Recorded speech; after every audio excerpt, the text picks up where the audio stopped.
Hi guys, it's Sarah with Grassroots Evolution Tarot. Thanks for being here. Thanks for joining me. For all my followers, you guys mean the world to me. As well as if you're new, thanks for stopping by. If you want to see more of my content, follow me here, as well as you can subscribe to me on YouTube. Grassroots Evolution Tarot is what to search for. And here I'm sure you can see at the bottom, but just in case you can't, it's Grassroots_Evolution_Tarot. Welcome. Guys, remember that no matter what messages come through today, it's still up to you, your active free will, the choices you make, and the steps you take in this world to get whatever fulfillment it is you'd like to see, your personal freedom, your personal power. Those things lie at the tip of your fingers and at the soles of your feet, so use it wisely, my friends. As well as what I'm being guided to say to you guys is appearances are not everything, okay? And that may be something important for some of you. I know today I've washed my face and brushed my teeth and all that fun stuff, but I didn't put makeup on because we don't need to always do things like that, okay? I think that's really important, and I think that it's really important to acknowledge as well. It's about the messages, right? It's about the messages that come through. And for you as well, as I feel like some of us, it may be a lot of pressure on us, okay, to look and act a certain way to feel accepted by society. And I feel like this is really important, that what's coming through already is fuck those rules, okay? Did you make those rules? No. Do those rules benefit us? Not really. The thing is, as well as what I'm hearing about makeup and things like that, is some of these things actually contain some pretty toxic ingredients. So when we are putting these things on our faces and, you know, projecting an image out into the world, we need to make sure that we're doing those things consciously, but also these kinds of things, these expectations of others, could actually put your health at risk. So things like this is, I feel like it's really important to know your worth, to know that you are absolutely this wealthy, and wealthy doesn't have to mean money, but wealth in terms of how much worth you are. You are so wealthy because you are so worthy of all the finest things in this world and all the love this world has to offer. Giving this to ourselves first is important. So Spirit's been coming through a little bit. I did do a channeled message as well on my page if you wanted to check that out if this resonates. But I feel like the messages of our ancestors was really important to come through. So I have the Shaman's Oracle. I love this because it has so many different, petroglyphs on it, as well as I have the Wildwood Tarot here as well. Very, very ancestry messages. And the last message I want to leave is just a little love note from our ancestors for the Whispers of Love Oracle, for a little bit of advice, okay? So we're going to start off with some spiritual advice here. Take it if you feel it's for you. If it's not for you, disregard it, my friends, because there's no point dwelling on something that's not meant for us. We just create self-fulfilling prophecies and situations and problems in our world. Take it from me. I've done it. So just, I want to help save you guys a little bit of that agony. If you don't feel it's for you, turn it off, right? Okay, so first off, the message we got was the Hunter of Gifts. And I feel like this is a really, really important message. I'm hearing right away, I'm going to read you the book of this because there's really wonderful messages in these cards. For any of you guys, if you've never seen these cards before, I also want to show you the Hunter of Abundance at the bottom. But if you've never seen these cards before, they're absolutely gorgeous. And I think the messages are so poignant and important for us to hear. And I also feel like it connects us to that sacred self within us, this collective consciousness or this collective unconscious where we don't even know, but these kinds of things are information that has come down through ancestral DNA into our consciousness. So what I'm going to do is also show you underneath the Hunter of Abundance, and Spirit saying to take it, is this Hunter of Reflections. And we are still in Mercury retrograde right now. The shadow period will be coming soon too. I'm a Gemini, for any of you who are Gemini, or if you get Gemini in your chart somewhere, as well as if you're just an air sign, you may actually experience Mercury retrograde a little bit longer than other people who it may not be in their chart, because Mercury is the ruling planet of Gemini. It's about communications. It's about our thought processes as well and how we think. I think it's been really important to rethink a lot of things. And I think many of us are learning to rethink what abundance means, to rethink what our wealth means as well. What does the wealth mean to us? Because when people want to lowball us, or if people want to get a lot out of us for very little in return, or if we're very, very giving, and I heard over giving, sometimes we're giving this light out freely because it's what we do. Our heart is a power center and it glows and it shines, and I heard it's a nuclear reactive, my friend. because this stuff is going to spread out. So I heard spray, our love. It's like a Care Bear, right? Care Bear stare, my friends. Care Bear stare, love and light, beautiful people. Up with my rose quartz on my heart. But I feel like it's really important that throughout Mercury retrograde, we took these times to really reflect on, first off, matters of our heart. And I really feel like for myself and for a lot of what I've been picking up for my collective is what changed throughout this Mercury retrograde? Well, how we view our heart, how we feel love, and how we're giving and receiving in love. And I feel like we're getting majorly upgraded. So where your spirit here is saying, or your spirit, but listen to what your spirit's saying.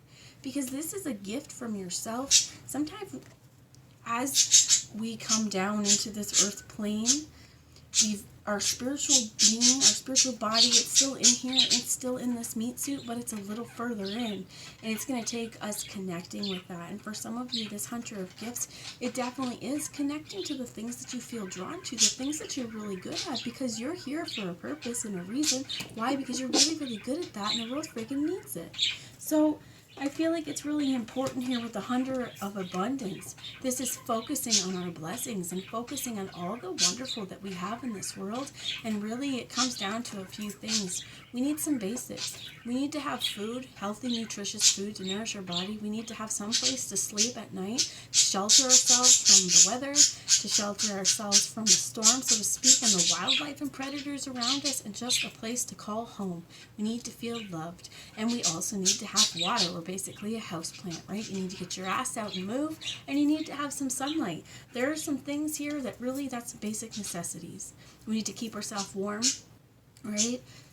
I think that in life we get so focused on everything around us, everything that we don't have, all of these material possessions, and all of these things that are expected of us. And I feel like Spirit's really coming through going, you know what, this may have been a time to reflect on it, because when we're focusing all of these other things, this is how materialistic are we with our heart as well. So what I heard, and I just knocked over the this Nicoletta Cecily Tarot. It's missing a card, so I don't use it in my readings, but it is my deck. It's one of my first decks that I ever bonded with, so I still pull cards from it. It's missing a Two of Swords, and there's clearly a decision that's come for me. I figure I will find that card when the time comes, because that's how Spirit seems to work. But this I flipped over, so I wanted to show you the Eight of Wands.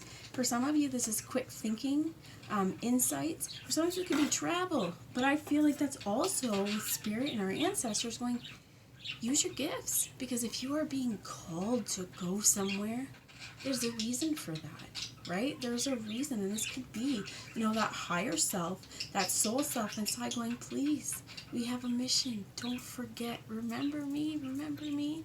So I feel like for some of you, if you have not always been feeling yourself lately, this is where I think this Hunter of Gifts is just tune back into you. What do you like to do? What makes you shine? What makes you smile? What do you feel more alive when you're doing? Do more of this stuff.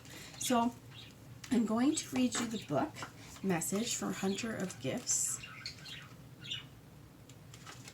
You have two hunters too, with the Hunter of Gifts and the Hunter of Abundance. We're at the bottom. I live in Canada. November is hunting season. My family just finished moose hunting, and deer season will start in a couple weeks. So for some of you guys, it could literally be hunting, okay? But the thing is, there's a lot about that archetype of our hunter self, and I feel like for a lot of you, your ancestors could have been hunters. And this could be something within yourself, or if you feel like you're constantly searching for something, it's that hunter mentality, it's that hunter strength as well, is what I heard of, and that hunter perseverance, because during, you know, older times, many roles would have been delegated for certain people, right? So there were hunters, there were gatherers, there were different people that did different things, very specialized jobs, because everybody did their part. For some of you guys, that could be the hunter, where it's been very, very important for you to provide people, because people are looking to you for sustenance, as well as, you know, I like to read Farley Mowat, and the last Farley Mowat book I read was, Tundra. And there's a 3-part series about exploring the Canadian Arctic.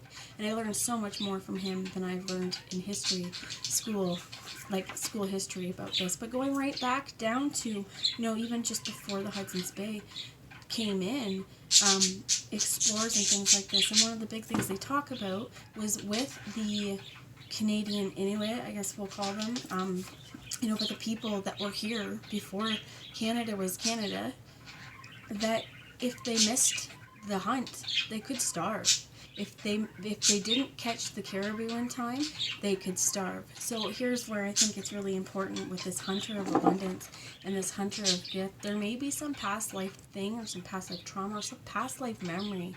Even what I heard is of not getting that hunt, not making the hunt.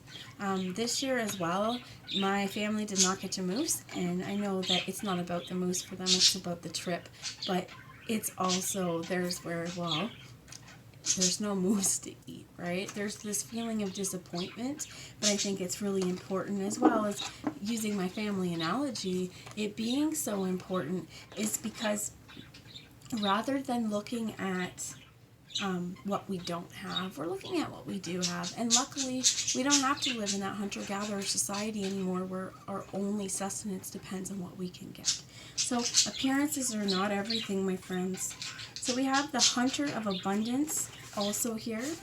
I just want to show you, because Spirit's like, read this part too. I hope you can hear me past my birds as well.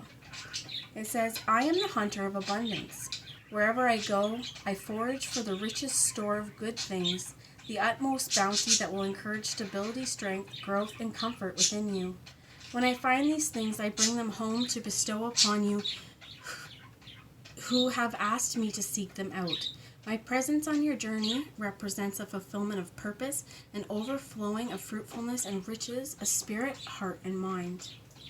So some of the interpretations are plenty, certainty, love, well-being, creative motivations, strength of purpose, discovering hidden talents, resourcefulness, sharing, and spiritual self-sufficiency. And we have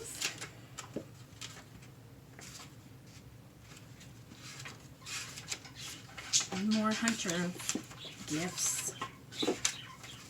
Okay. And it's funny because I'm searching for it and I'm having so much trouble to find it right now. Because they're hidden and we need to unlock them. I am the hunter of gifts. I seek out the most valuable and vital things you need to enable you to live life to the fullest. I hunt through your thoughts, through your experiences, and through your deepest feelings to discover the true gifts of your life which can help you find the right direction. Whatever gifts you are looking for, I will seek them for you, and I will teach you to recognize the gifts you already possess. Follow where I lead, for I can help you to flourish in every way. And this is really important because it's recognizing your inner gifts, recognizing your skills, your values, that the flowering of imagination, discovering your potential, finding your way, valuing truth, and using your skills and talents. And I feel like this is really important. And what I had heard when I started was other people's opinions, that's theirs, right? Well, whatever your gifts are, follow them, because reflect on it as well. If you've got other people really chiming in and telling you how to do things or how to use your gifts, this is where it's important to listen to what they say, but really analyze it for yourself. And is it something that you're comfortable with or something you're not? And if you're not, go about your day. There's nobody forcing you to do anything other people's way or something like that, okay? So I have the Wildwood Tarot here. And you have the 8 of Arrows. So I find it interesting that the 8 of Arrows, this is our thought process and understanding cycles. And I think this is also control patterns as well, of manipulation or things that other people, these arrows that people have thrown at us, that says, we don't need to do that. We're going to make it through the wind. We're going to make it through the cold. We're going to make it to warm weather. It's just that all of these lessons along the way, they have to teach us something. And you also have with this, the 8 here, there's a lot of cycles, understandings, quick insights, and travels. And I feel like, sometimes things that we need to understand, they happen in a flash, just like that. And that's all we needed to know. So the 5 of Bows here, this is often the 5 of Wands is about like frustration or combat. No, it's about empowerment. It's saying, I don't care if you got the bows. I got the biggest, strongest one. Plus, I carry my club. I own who I am. There's a lot of masculine power and phallic power in this as well. But this is owning our masculinity, owning both polarities within ourselves, but really being like, you know what? There's something about potency, as I heard as well. But for some of you might be making babies. For others of you, this is just really like, you know it's time to change. You don't want to struggle anymore. There is a place inside of you that is ready and calling out, I heard, to be heard. You are a voice to be heard. You are someone to be seen. And it does not matter if you fit into a mold, how society wants you to, how other people want you to. All that matters in this world is that you're true to yourself and you're happy with that person. So you have the Three of Vessels and Joy. Beautiful, beautiful. I think they're cranes here. Beautiful. All working together, all loving each other. Differences are all, you may all look the same, but we're different. So we also have here the Swan with the Queen of Swords. This high vibration, beautiful energy, being discerning in your energy. I feel like your words, there may be some cut, there may be some bite, but I heard as well, they're done with love. They're done with love for yourself, and they hold worth. And honestly, what I also heard for some of you is no just means no. Right? If you need to say that to someone, no means no. And you don't need to be, trying, if someone's doing this to you, trying to convince you something, and you say, I get this, but no. You don't have to allow that person to continue that behavior and try to manipulate you or get their way, is what I heard, because I feel like you may be seeing through some pretty childlike behavior, where this Five of Bows often is about this struggle. This is going, my struggle's just over because I'm not getting involved in this, and to move on from there.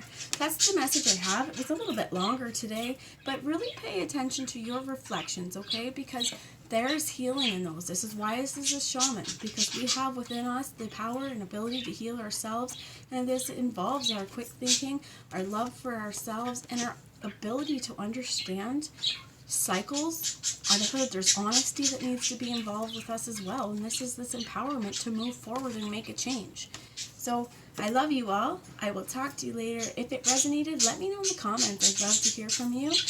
You're beautiful just the way you are, my friends. Bye now.